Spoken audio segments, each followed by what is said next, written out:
여러분 반갑습니다. 잘 지내고 계시죠? 지난주까지는 여러분들과 함께 우리 불법의 특징에 대해서 한번 살펴봤어요.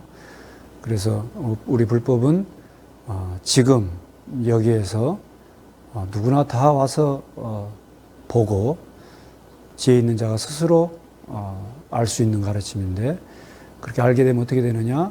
열반으로 잘 인도하고 향상으로 인도하는 그런 가르침이다 라고 이렇게 말씀을 드렸고, 지난주에는 불법을 공부함에 있어서 우리가 불교를 대함에 있어서 생사법, 생멸법, 인과법, 수보법, 과보를 받는 이런 과정으로 우리가 불교를 공부하면 그건 곤란하다. 그렇게 해서는 우리가 절대 생사법, 생멸법으로부터 벗어날 수가 없다라는 말씀을 드렸습니다. 왜? 생사법, 생멸법, 생사로부터 벗어나는 것, 생멸로부터 벗어나는 것을 말씀하셨는데, 우리들이 이 생사법으로부터 벗어나는 것을 여전히 생사법의 방식으로, 생멸하는 방식으로 그렇게 불법에 접근해서는 안 된다라는 말씀을 드렸어요. 제가 지난주에 생사법, 생멸법으로 이렇게 불법을 공부하고 그렇게 불법을 대하면 안 된다라는 말씀을 드리고 나니까 어떤 분들은 굉장히 당황하고, 또 지금까지 이 불교를 생각했던 기왕의 불법을 대해왔던 그런 방식이 아니기 때문에 굉장히 혼란스러워하는 그런 분들도 계셨다는 얘기를 제가 들었어요. 물론 이 생사법, 생멸법으로부터 이런 방식으로 불법을 공부하면 안 된다라고 하는 것을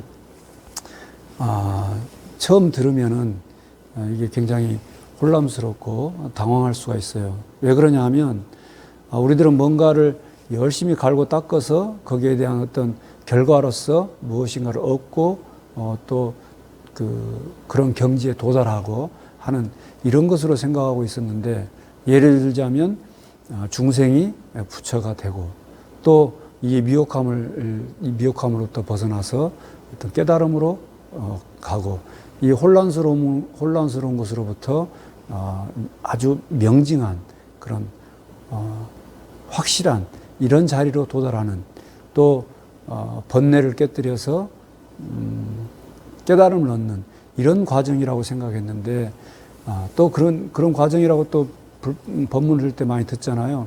그런 과정이라고 생각했는데, 그런 방식을 통해서는 우리가 불법의 진실한 그런 자리에 도달할 수가 없다라는 이 말씀을 들으면 혼란스러울 수 있는데, 다시 말씀드리지만 생사법으로부터 생사로부터 벗어나야 되는데, 여전히 생사법으로 우리가 공부를 하면은 당연히 안 되겠죠.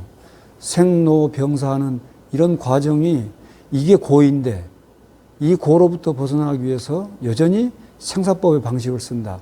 이거는 여러분이 그냥 쉽게 생각해도 이해될 수 있는 방식이잖아요. 이런 방식을 가지고는 불법을 공부할 수가 없습니다. 다른 모든 가르침들 한번 보세요. 다른 가르침들은 전부 다 이 불편한 상황을 편안한 상황으로, 이 불안전한 상황을 안전한 상황으로 이렇게 바꾸는 이런 가르침들이잖아요. 이 세간에 있는 모든 가르침들이. 근데 불법은 그런 가르침이 아니에요.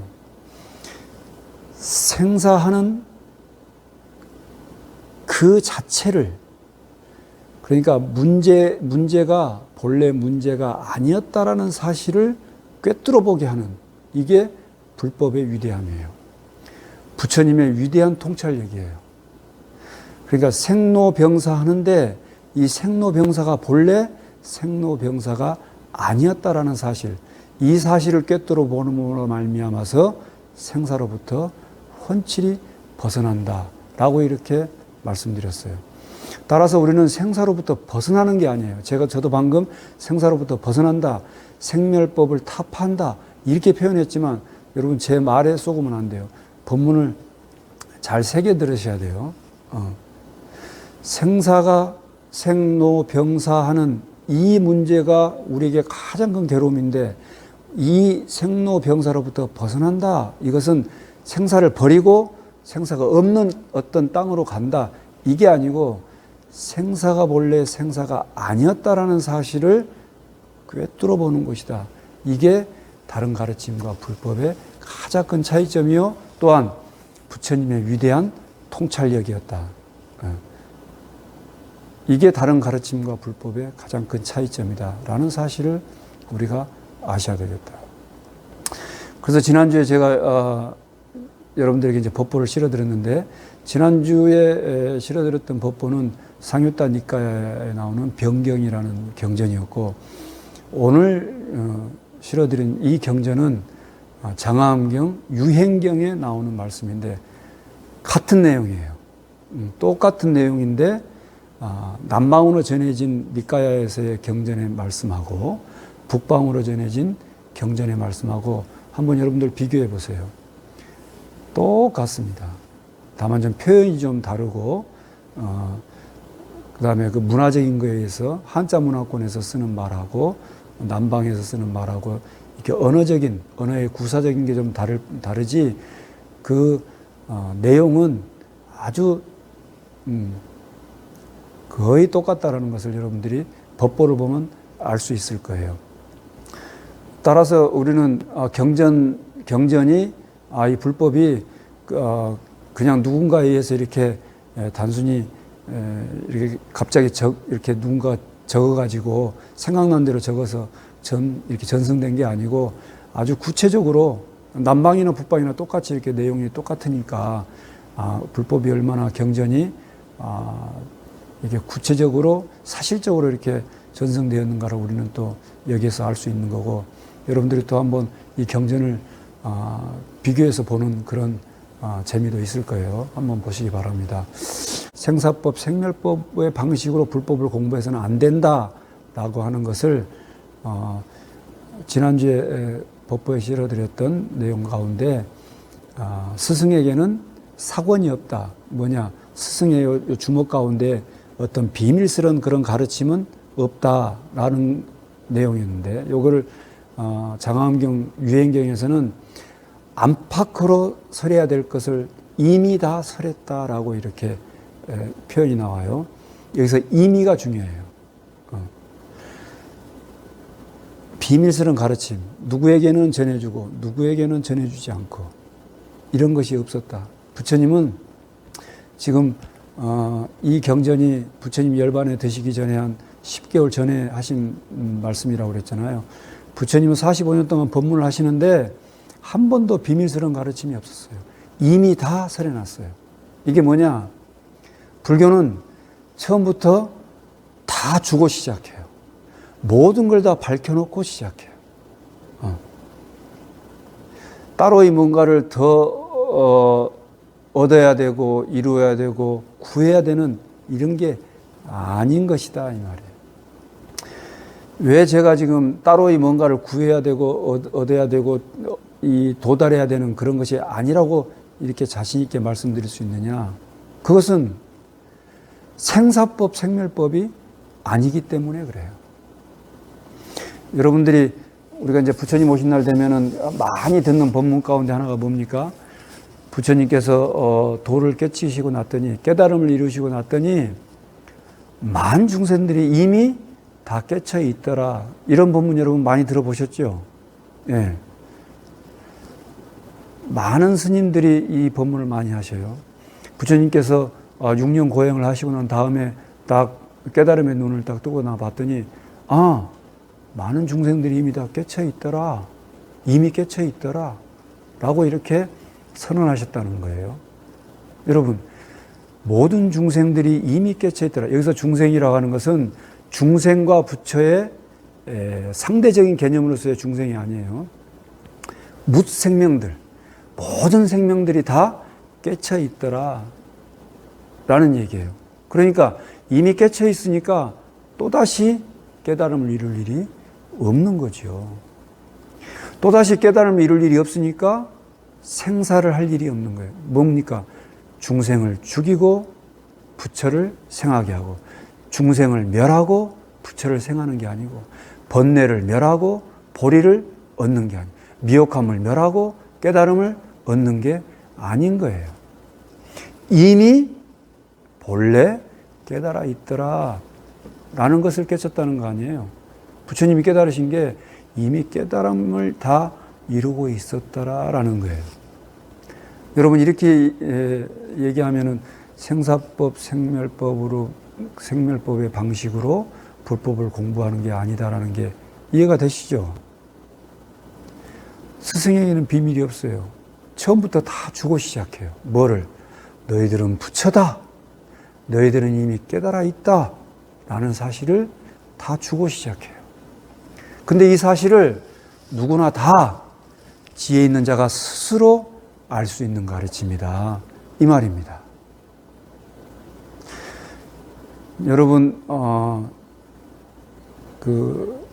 진각국사 해심 스님이 쓰신, 그러니까 보조국사 스님의 제자예요.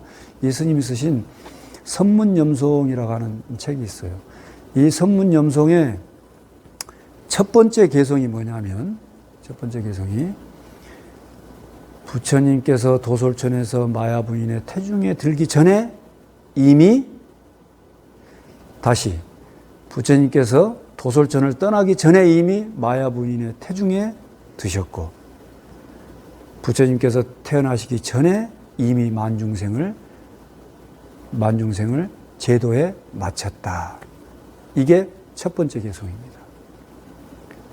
우리들은 부처님께서 태어나시기 전에 도솔천에 계시다가 마야 부인의 태중에 들어서 마야 부인이 친정으로 가는 길에 도중에 무수나무를 잡고 부처님을 이렇게 출산하시고, 그리고 부처님께서 또 7걸음 걸으셔가지고 천상천하 유화독존 하시고, 뭐 이렇게 해서 또 유성출가하고 수행을 해서 중생들을 45년 동안 이렇게 제도하고 또 열반에 드셨다. 이렇게 알고 있잖아요.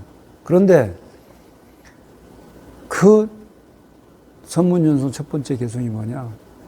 도솔천에서 떠나기 전에 이미 마야 부인의 태중에 들었고, 그리고 어머니 배 밖으로 나오기 전에 이미 중생들을 다 제도에 마쳤어요. 이게 무슨 말씀이에요? 태어나서 또 제도하고 이런 과정이 아닌 거예요. 부처님이 제도하시기 전에 이미 다 제도에 마친 상태예요. 뭐예요? 부처를 아까 주고 시작한다 이랬죠? 비밀스러운 게 없다고 그랬죠? 이거는 전후가 없는 거예요. 생멸이 없는 거예요. 생사가 없는 거예요. 여러분, 이 말씀을 믿으세요. 잘 한번 참고해 보세요. 생사법, 생멸법으로 불법을 공부하는 게 아니다 라는 말을 한번 잘 참고해 보세요. 생사법, 생멸법으로 공부하는 게 아니다라고 얘기했기 때문에 부처님께서 태어나시기 전에, 어머니 배 밖에 나오기 전에 이미 제도에 마쳤어요. 또 부처님께서 깨닫고 나고 보니까 모든 중생들이 이미 다 깨달음을 이루었더라라고 하는 거예요. 뭐예요? 새롭게 못 깨닫고 있다가 깨닫거나, 미혹해 있다가 깨닫거나, 이렇게 하나는 멸하고 하나는 생하고, 하나는 생하고 하나는 사하고, 이런 과정이 아니라는 것을 계속 반복해서 하는 거잖아요. 너희들은 이미 부처다. 너희들은 이미 열반의 땅에 있다. 라는 사실을 일깨워 주신 분이 바로 부처님이다. 생사로부터 벗어난다는 게 생사법을 버리고 생사가 없는 땅으로 가는 게 아니고, 생사가 본래 생사가 아니었다라는 사실을, 그 실상을, 그 실체를 꿰뚫어 보는 거다. 여러분, 이것을 잊으면 안 됩니다. 그래서 불법은 하나를 버리고 하나를 얻는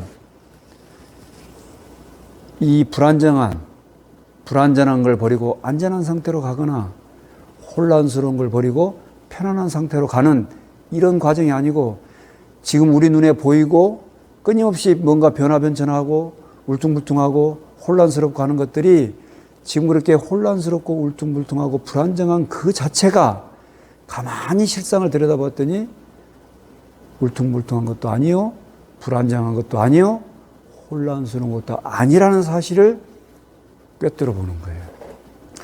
그렇게 해서 그것으로부터 벗어나는 거예요. 여러분 이렇게 벗어난다라는 이런 법문을 들을 때도 잘 새겨 들으세요. 그럼 제가 어떻게 얘기해야 되겠습니까? 벗어난다고 얘기하지, 벗어나지 못한다고 얘기하겠습니까? 이런 것들을 잘 새겨 들으세요. 법문 들을 줄 알아야 돼요.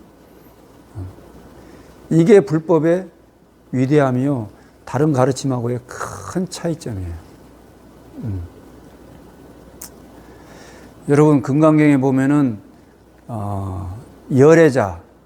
열애자는 무소종례요, 영무소고요, 고명열애인이라 그랬어요. 열애는 무소종례, 어디로부터 오는 것도 아니고 무소종례, 영무소고 또 어디로 가는 것도 아니다. 그래서 열애라고 한다 이랬어요. 이거는 뭐냐? 어디로부터 오는 것도 아니요, 어디로 가는 것도 아니다. 오기 전하고 온 후하고 가기 전하고 간 후가 똑같은 거예요. 여기에 생사가 있습니까? 여기에 생멸이 있습니까? 그런 거 없어요. 계속 반복해서 생사법, 생멸법 이런 것은 본래 없는 것이다. 우리 눈에 끊임없이 생로, 병사, 우비고뇌가 우리 눈앞에 펼쳐져 있는 것처럼 보이지만 본래 그런 생사와 생멸, 인과라고 하는 것은 본래 없는 것이다. 근데 우리는 세간에서 끊임없이 인과법 가운데 살잖아요. 그 끊임없이 인과법 가운데 살다 보니까 우리는 무엇인가를, 이 불법을 공부할 때도 인과법으로 하려는 그런 습이 있어요. 열애는, 부처님은 어디로부터 오는 것도 아니고 어디로부터 가는 것도 아니다. 그래서 열애라고 한다. 깨달음이라고 하는 것은 어디로부터 오는 것도 아니고 어디로부터 가는 것도 아니다. 다시, 열애는 오기 전하고 온 후하고 가기 전하고 간 후가 똑같아요. 이걸 깨달음으로 대입시켜 보세요. 깨닫기 전하고 깨달은 후하고 똑같은 거예요. 생사할 때 하고 생사가 없을 때 하고 똑같다는 뜻입니다. 여러분들이 혹시 이 법문을 들으면서 그러면 뭐야? 전후가 똑같으면 그럼 우리가 할 게 뭐 있어? 이런 의문이 들 수도 있어요. 지금 법문을 통째로 삼켜버리면 그런 의문이 들어요. 그렇지만 생사가 본래 생사가 아니었다라는 것, 생멸이 본래 생멸하는 일이 없다고 하는 그 사실을 꿰뚫어 본다는 것, 이거를 잘 여러분들이 참고하시면 그럼 뭐야? 라고 하는 이런 의문은 안 들을 거예요. 그런 의문이 들었을 때 다시 생사법, 생멸법, 생사가 괴로움인데 여전히 생사법으로 풀고 있다고 하는 이 말을 다시 한번 잘 새기셔서 스승에게는 사권이 없다. 나에게 비밀스러운 거 없다. 처음부터 다 주고 시작한다. 뭘 주고 시작하는가? 너희들은 부처다. 너희들은 이미 깨달음의 땅에 있다. 또 하나, 부처님은 도솔천을 떠나기 전에 이미 마야분의 태중에 들었고 마야분의 태중에서 태어나기 전에 이미 중생들을 제도에 마쳤다. 또 하나, 부처님이 깨닫고 나고 봤더니 뭇중생들이 이미 다 깨달아 있더라. 또 하나, 열애는 어디로부터 오는 것도 아니고 어디로 가는 것도 아니다. 제가 지금 예를 몇 가지를 들었죠. 여러분 이 정도면 믿으실만 하지요. 예. 저의 법문을 어렵다고 생각지 마시고 한번 잘 참고해 보세요. 아, 불법은 다른 우리가 평상하게 생각하는 그런 거하고는 아주 달라요. 부처님은 정말 천재적인 분이에요. 천재적인 발상을 하셨던 분이에요. 물론 그냥 발상이 아니고 깨달음으로 인한 발상이죠. 깨달음에 의해서 나온 그런 사유체계예요. 이래서 불법이 위대하다고 하는 겁니다. 그러니까 여러분들 우리는 이미 그 깨달음의 자리, 부처님과 같은 자리가 아니고 부처님, 우리가 본래 부처라는 사실에 눈 뜬다는 것, 이것에 우리가 이런 가르침을 지금 우리가 배우고 있다. 이것을 잘 생각했으면 좋겠다. 이런 생각이 들고, 그래서 앞으로는 왜 생사법, 생멸법이 아닌가? 왜 생사가 생사가 아니고 생멸이 생멸이 아닌가라고 하는 사실을 인연법을 통해서, 부처님이 연기법을 깨달으셨다고 그랬잖아요. 그래서 이 인연법을 통해서 생사가 본래 생사가 아니었고 생멸이 본래 생멸이 아니라는 사실을 한번 앞으로는 살펴보도록 하겠습니다. 네, 마치겠습니다.